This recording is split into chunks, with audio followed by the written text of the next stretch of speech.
Ketua MPR RI Ahmad Muzani mengunjungi Wakil Presiden Kiai Haji Ma'ruf Amin untuk serahkan undangan pelantikan Presiden dan Wakil Presiden terpilih.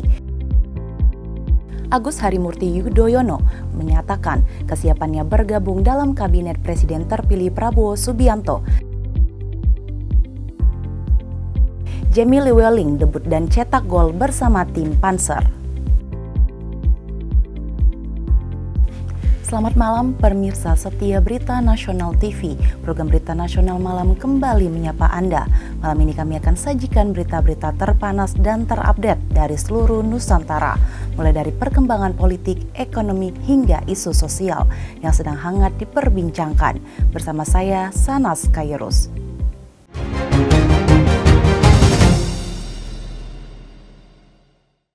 Ketua MPR RI Ahmad Muzani mengunjungi Wakil Presiden Kiai Haji Ma'ruf Amin Senin 14 Oktober 2024 lalu untuk serahkan undangan pelantikan Presiden dan Wakil Presiden terpilih pada 20 Oktober. Ia menegaskan pentingnya pelantikan ini sebagai momen bersejarah bagi demokrasi Indonesia dan berkomitmen memastikan acara berjalan lancar. Majelis Permusyawaratan Rakyat RI menggelar pertemuan penting dengan Wakil Presiden Kiai Haji Ma'ruf Amin pada Senin 14 Oktober 2024 di kediaman resminya di Jakarta. Pertemuan ini dipimpin oleh Ketua MPR RI Ahmad Muzani yang baru dilantik pada 3 Oktober lalu.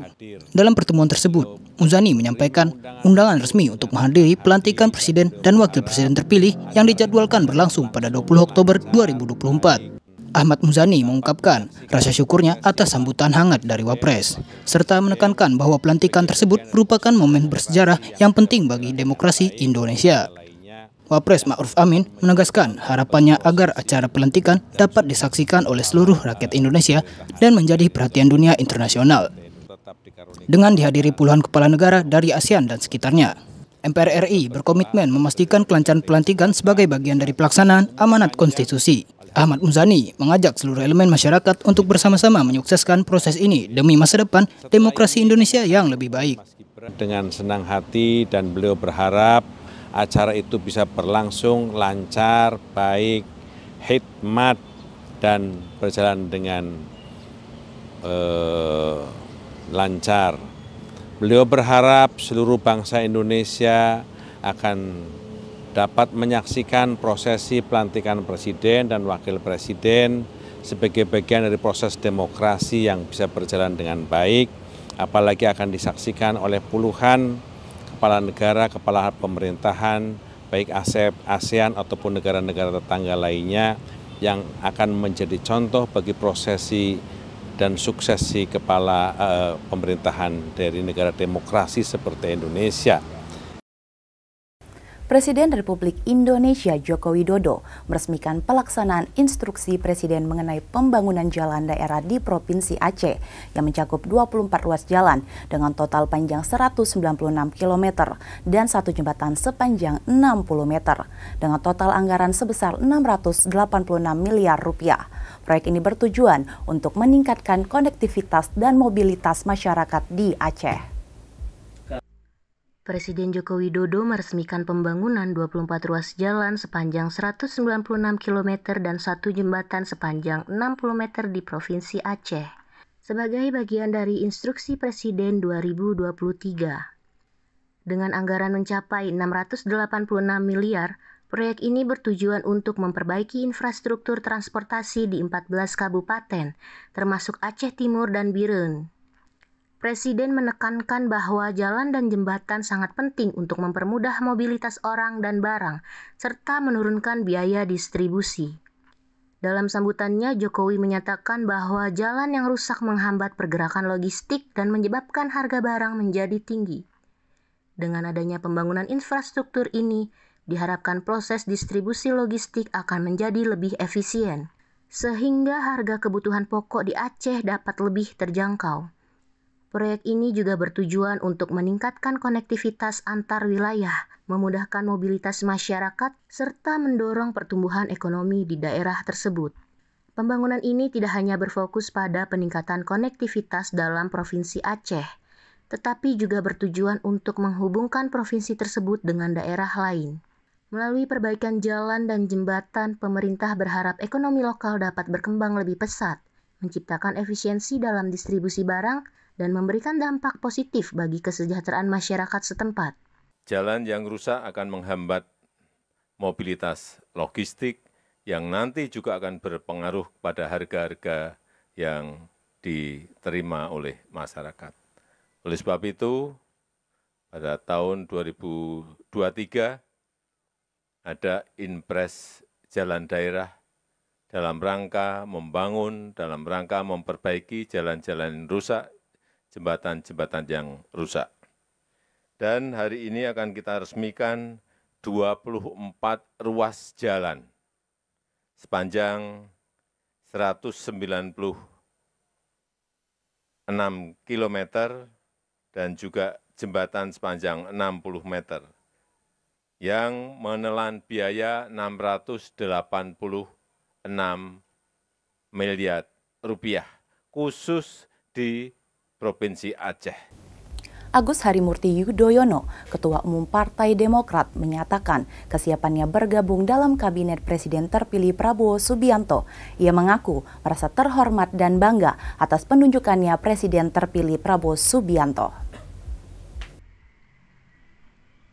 Ketua Umum Partai Demokrat, Agus Harimurti Yudhoyono, menyampaikan pandangannya usai bertemu dengan Presiden terpilih Prabowo Subianto di Kartanegara, Jakarta Selatan, Senin 14 Oktober lalu. AHY mengungkapkan dirinya diminta untuk berperan dalam kabinet pemerintahan mendatang. Ia menekankan pentingnya keberlanjutan pembangunan fisik serta pengembangan sumber daya manusia. Dengan penuh rasa syukur, AHY menyebut undangan ini sebagai kehormatan dan berharap kabinet Prabowo bisa menjadi super tim untuk mewujudkan Indonesia maju. Sehingga tadi saya tentunya juga bersyukur dan ini sebuah kehormatan untuk bisa menjadi salah satu bagian dari tim yang Bapak Prabowo akan bentuk. DPR RI menggelar rapat paripurna untuk menetapkan alat kelengkapan Dewan pada 15 Oktober 2024. Rapat ini menentukan komposisi komisi dan badan di DPR RI untuk periode 2024-2029. Pemirsa Berita Nasional TV, DPR RI telah menggelar sidang paripurna dengan agenda penetapan dan pengambilan keputusan alat kelengkapan Dewan, yang mana pada 14 Oktober 2024 telah ditetapkan komisi sebanyak 13 komisi untuk periode 2024-2029. Sidang paripurna kali ini dipimpin langsung oleh Ketua DPR RI Puan Maharani yang berlangsung pada pukul 10 waktu Indonesia Barat di gedung DPR MPR DPD RI Senayan, Jakarta Pusat. Rapat paripurna ini dihadiri sebanyak 364 anggota Dewan. Ada 3 agenda yang dibahas dalam sidang paripurna hari ini. Yang pertama, penetapan jumlah alat kelengkapan Dewan. Yang kedua, penetapan jumlah dan komposisi keanggotaan fraksi pada alat keanggotaan Dewan, yang mana telah ditetapkan untuk badan musyawarah yaitu 58 anggota, badan legislasi 90 anggota, badan anggaran 105 anggota, badan akuntabilitas keuangan negara 19 anggota, badan kerjasama antar parlemen 45 anggota, Mahkamah Kehormatan Dewan 17 anggota, badan urusan rumah tangga 25 anggota, panitia khusus 30 anggota, dan badan aspirasi masyarakat 19 anggota. Yang ketiga, penetapan jumlah dan komposisi fraksi pada pimpinan alat kelengkapan Dewan, dan sudah ditetapkan dengan 1 ketua dan 4 wakil ketua. Keputusan ini diharapkan dapat meningkatkan efektivitas kerja DPR RI dalam menjalankan tugas dan fungsinya.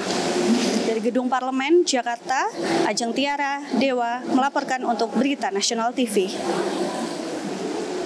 Informasi berita lainnya akan kami sajikan usai jeda berikut ini. Tetaplah bersama kami di Berita Nasional Malam.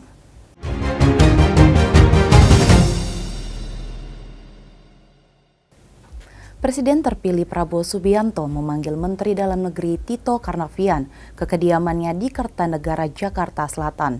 Usai pertemuan, Tito mengungkapkan dirinya diminta untuk kembali bantu pengendalian inflasi. Presiden terpilih Prabowo Subianto memanggil sederet tokoh calon menteri ke rumahnya di Kertanegara, Jakarta Selatan pada hari Senin 14 Oktober 2024 lalu. Salah satu tokoh yang hadir adalah Tito Karnavian, mantan Menteri Dalam Negeri. Dalam pertemuan tersebut, Prabowo menyampaikan apresiasi atas kerja Tito selama ini, terutama dalam pengendalian inflasi.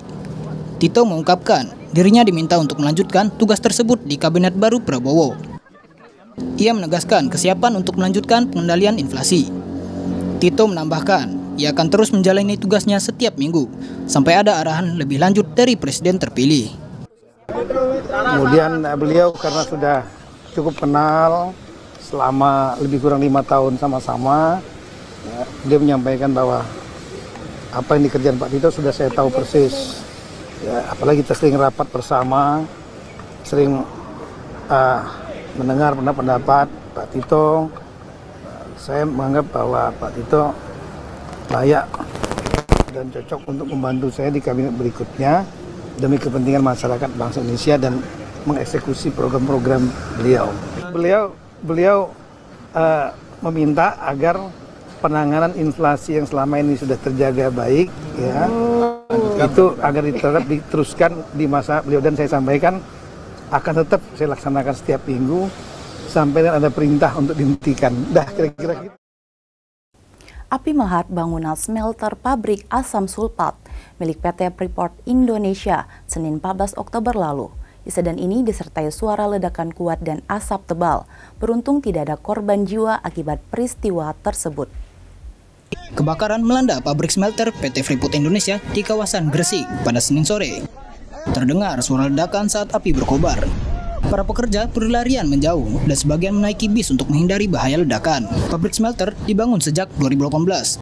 Tembaga terbesar di dunia yang akan meningkatkan nilai tambah industri. Tim tanggap darurat dari PT yang dikerahkan berhasil memadamkan api. Beruntung tidak ada korban jiwa akibat peristiwa ini. Aksi unjuk rasa mahasiswa terkait sumpah palsu di depan Pengadilan Negeri Jakarta Selatan Senin siang berakhir ricuh dengan tim kuasa hukum terdakwa IF. Mahasiswa tergabung dalam Aliansi Pemuda Peduli Hukum menuntut agar hakim bertindak profesional dalam mengadili perkara dugaan keterangan palsu.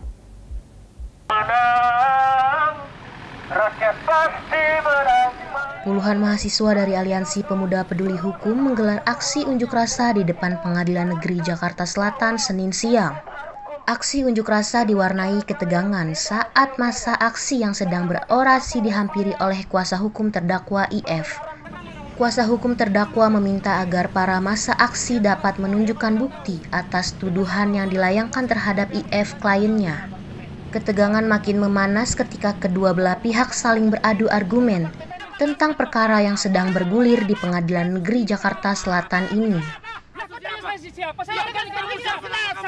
Agar tidak terjadi hal yang dapat merugikan, akhirnya petugas melakukan tindakan membubarkan aksi tersebut.